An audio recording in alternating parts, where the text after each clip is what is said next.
What's up guys, this is Ray, and today we'll be talking about the 2006 anime movie Paprika, which is directed by the amazing Kon Satoshi and stars, features the voice talents of the legendary voice actress herself, Hayashibara Megumi. And Paprika is actually an adaptation of a novel originally written by Tsutsui Yasutaka, who is the author of the original The Girl Who Leapt Through Time, Tokyo Kakeru Shoujo, which has been adapted numerous times. There was an anime movie which was directed by Hosoda Mamoru.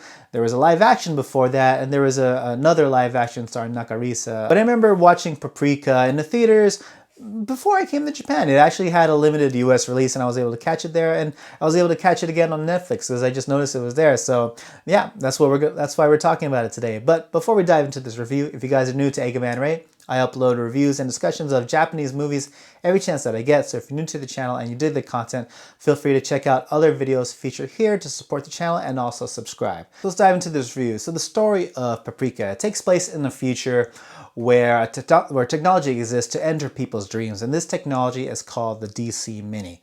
And our main character is Dr. Chiba, and Dr. Chiba, she is kind of a psychiatric doctor who treats patients, psychiatric patients, by entering their dreams. And she does so in kind of an illegal fashion because the DC Mini isn't exactly approved. It's still a new technology. And when Dr. Chiba treats patients in their dreams, she assumes the form of Paprika, who's kind of the total opposite as far as personality and even the way, no, they kind of look the same, but as far as personalities are concerned, they're totally different. Dr. Chiba is kind of cold and calm, and Paprika is bright and cheery. But there's a reason why the DC Mini isn't exactly authorized or approved for use yet. And that's because if taken by the wrong hands, evil stuff can be done. And that's exactly what happens. As Paprika, Dr. Chiba finds this weird parade of a mix of dreams, that's going on in the dream world. And behind this parade is this terrorist. So it's up to Paprika to find out who the terrorist is and also to stop things from getting worse. So when it comes to the positives of Paprika, well,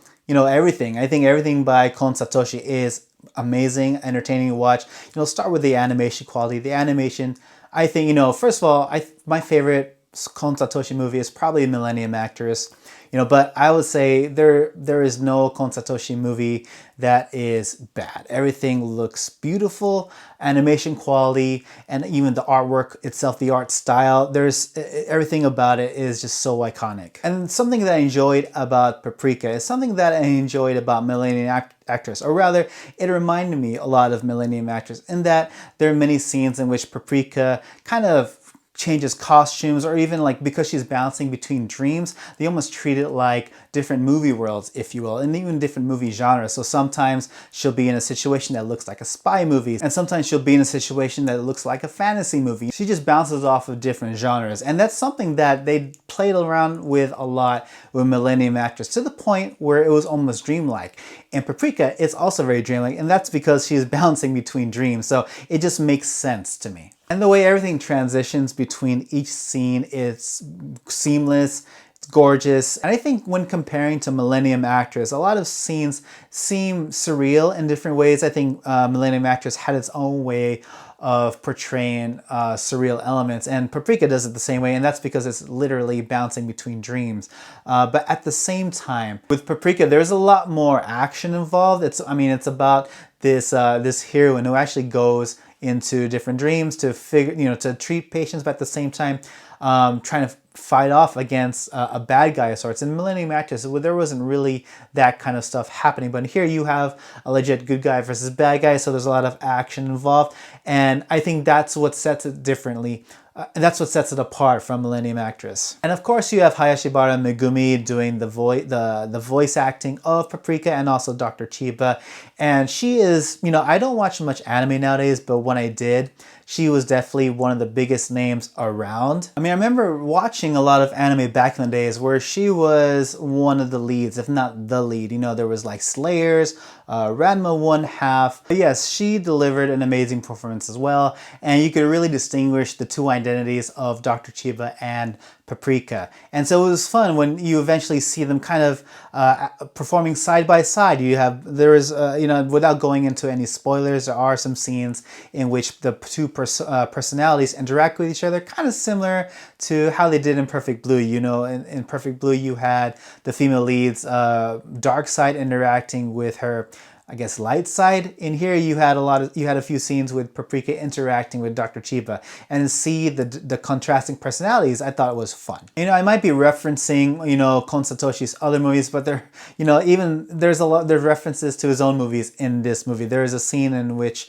one of the characters, his dream world consists of different movie theaters, and you know, and you actually see his 3 previous movies in the form of different screenings, different theaters, if you will, in the dream world. You know, you had Tokyo Godfathers, you had Millennium Actress, and Perfect Blue with the movie posters right there. And for any of us who have seen those movies before watching this, it was just a treat. And of course, the music was excellent. You know, the music kind of reminded me of, you ever seen Kon Satoshi's anime series Paranoia Agent? Like, it had a very similar vibe, very, you know, very dreamlike, if you, but at the same time kind of haunting and action-packed at the same time. I don't know how else to describe it, but it fit very well with not only the story and animation style, but just the overall vibe and theme that this movie was trying to put on. And one thing I definitely appreciated about this movie is that